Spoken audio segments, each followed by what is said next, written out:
देबो छोरी 500। होठ में होठ सटावे देबो 500।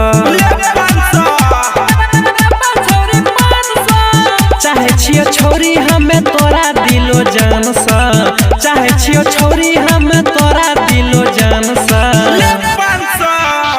नया साल में चुम्मा दे भी देबो छोरी 500।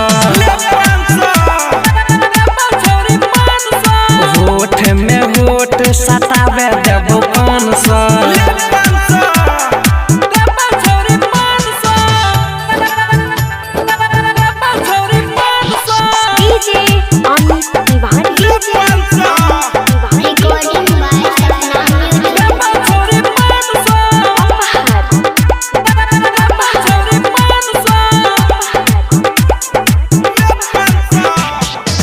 कच्चे उम्र में छौरिया नाम फाटे, नया साल में मैं इंग्लिश में डांटे। मुँह चमका के छौरी दही में धमकी, यहीं पर झाड़ देबो तो हर गे बम की।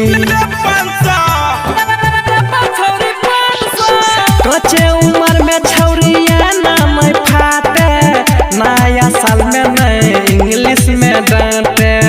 मुँह चमका के छौरी दही में धमकी, यही पर झाड़ देबो तो हर गे बम की।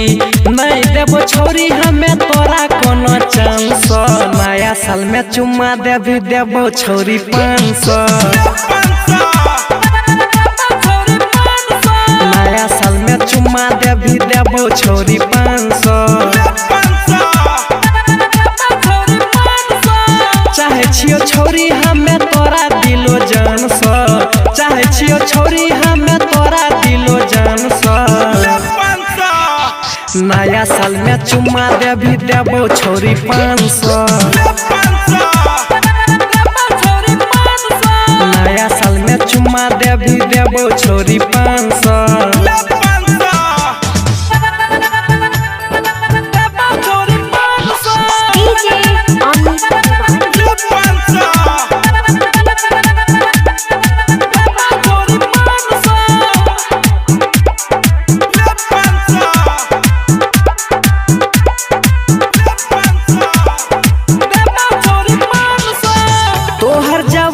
अभी धैने छोरेस गे, नया साल में कर देने मूड फरेस गे।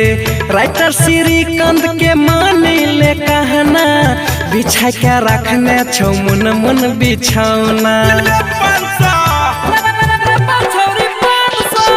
तोहर जवानी अभी धैने छोरेस गे, नया साल में कर दे तो मूड फरेस गे।